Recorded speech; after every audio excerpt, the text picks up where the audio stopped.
Hello there. Today I'm going to be talking about tents and shelters of the American Civil War.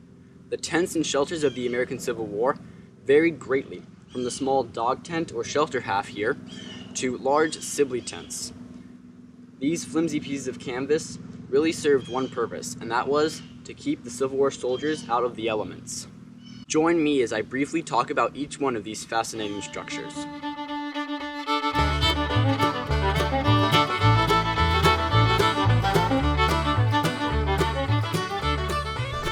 The first tent I'm going to be talking about today is the Sibley Tent.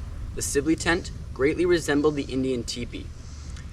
Made of canvas, it was hauled around in wagons and could hold between 12 and 20 men. This tent was mainly used by the Unions, although some Confederates did capture them and use them. The Sibley Tent was very popular at the beginning of the war. However, as the war progressed, it slowly diminished in popularity. The next tent I'm going to be talking about today is the wall tent. The wall tent was mainly used by officers and doctors. It was also one of the only tents, as the name implies, to have walls. Walls allowed the tent to have far more room inside, making it a far more comfortable place for officers. The next tent I'm going to be talking about is the Aframe Tent. The Aframe Tent was rather spacious and could hold between 2 and 6 men.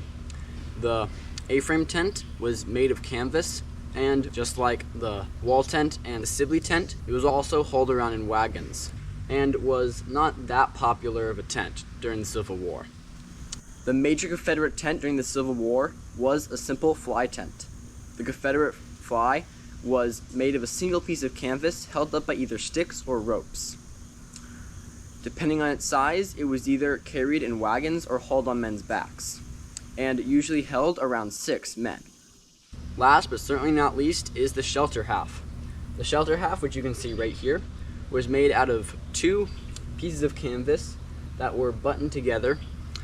These tents were carried by soldiers, and each one had a half, so when it came time to set camp up, they would simply get a buddy, button the halves together, and they could both sleep underneath. The shelter half was mainly used by the Unions, although some Confederates did capture them and use them. These tents were used throughout the war and became very popular in the campaigns of 1864.